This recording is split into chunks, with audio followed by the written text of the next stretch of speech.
Hello, good afternoon. Good afternoon, Miss. I am Florastika Asri from 2E class. Today, I will explain about my tasks for the prepare the exam. The first one, I wanna explain about the aspects and classification of language. Aspects of language is there are four basic aspects of language that have been studied: phonology, syntax, semantics, and grammatics.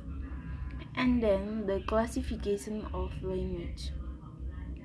Language classification is the grouping of related languages into the same category.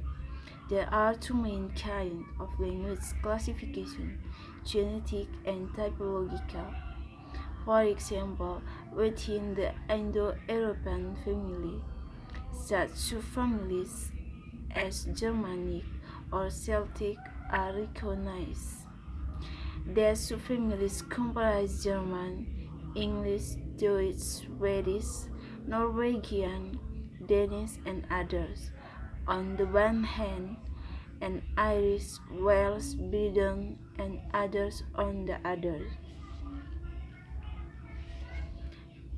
And through phonetics, the study of production, transmission, and reception of speech sound. A study of speech sound as sounds in any human language. One domain of phonetics, namely articulatory phonetics. The one are active articulators, those that can move. For example, tongue, lips, vocal cord. 2. Passive articulators, those that remain fixed. For example, teeth, the hard palate, alveolar ridge, velum, pharynx. And then voice and voiceless.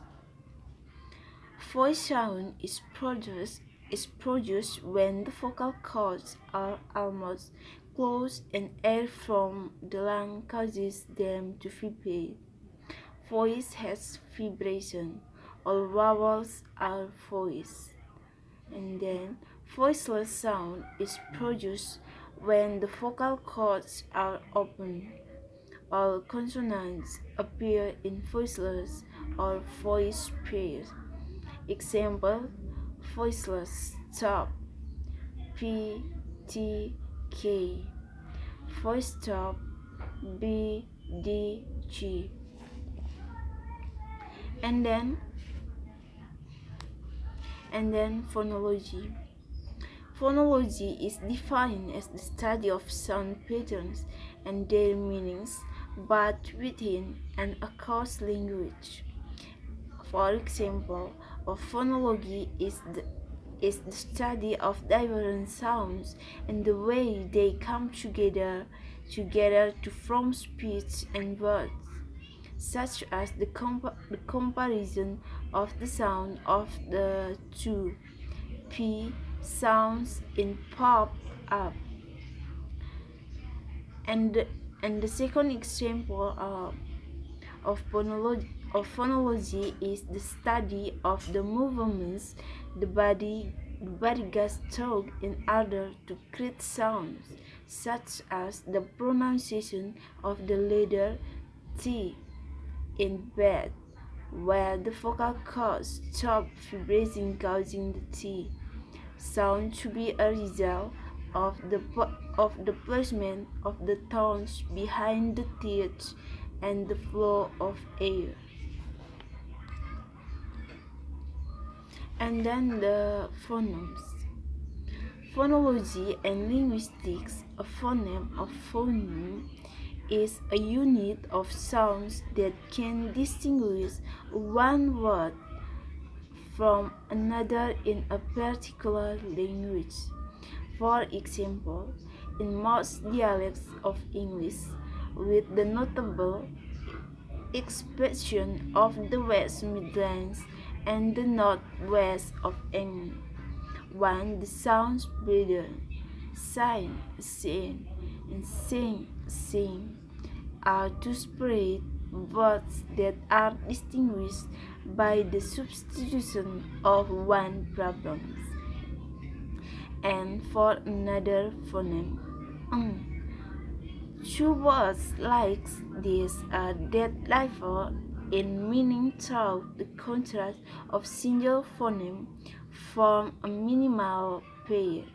If in another language any two sequences differing only by pronunciation of the final sounds or are perceived as being the same in meaning, then these two sounds are interpreted as phonetic variants of single phoneme in that language. And then the minimal pairs. Minimal pairs are pairs of words or phrases in a particular language, spoken or signed, that differ in only one phonological element, such as a phoneme, synonym, or surname, and have distinct meaning. They are used to demonstrate that two tones are two separate phonemes in the language. An example for English vowel, the pair let plus lit can be used to demonstrate that the phonemes u in let and e in lit actually represent distinct phonemes o and I. An example for English consonant is the minimal pairs of pet, bed. The following table shows other pairs demonstrating the existence of various distinct phonemes in English. All of the possible minimal pairs for any language may be set out in the same way. And then the difference between phonetics and phonology.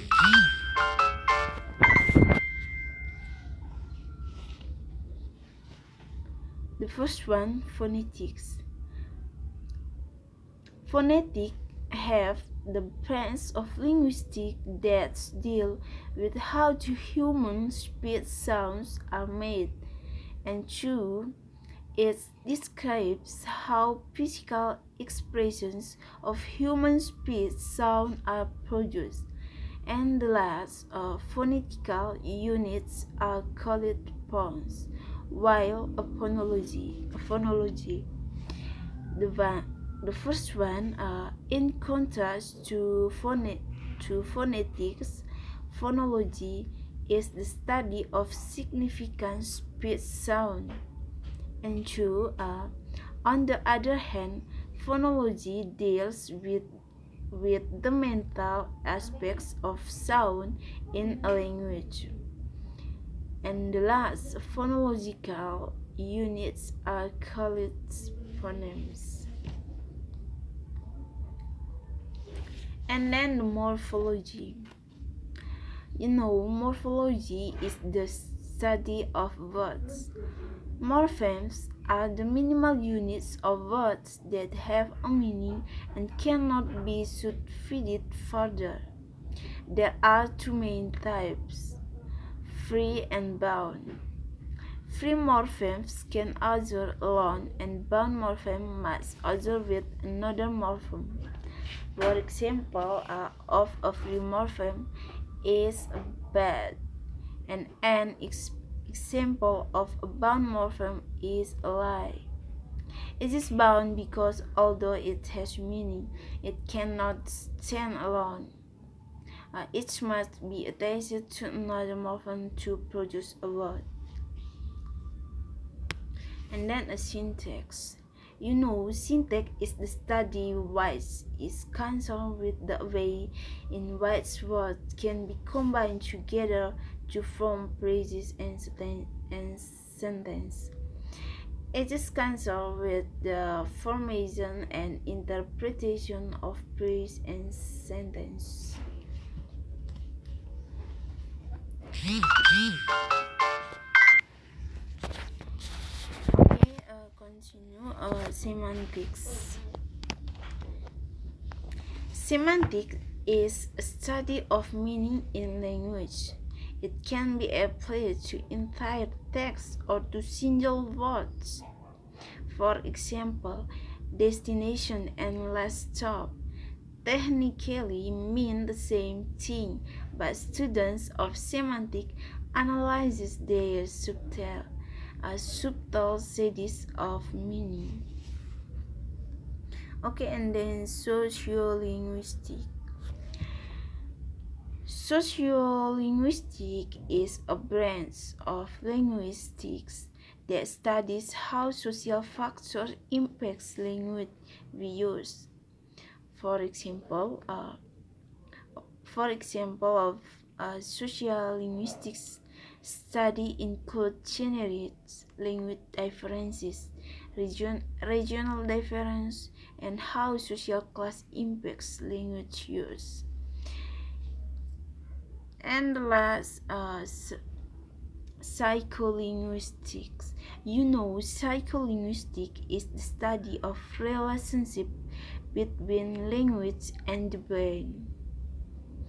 Psycholinguistics is the study of how the piece respond to words and language. For example, is a study of how certain words represent traumatic events for some people. Or linguistics, the study of the comprehension and production of language in its spoken, written, and sign forms. Okay, that is my presentation. Thank you.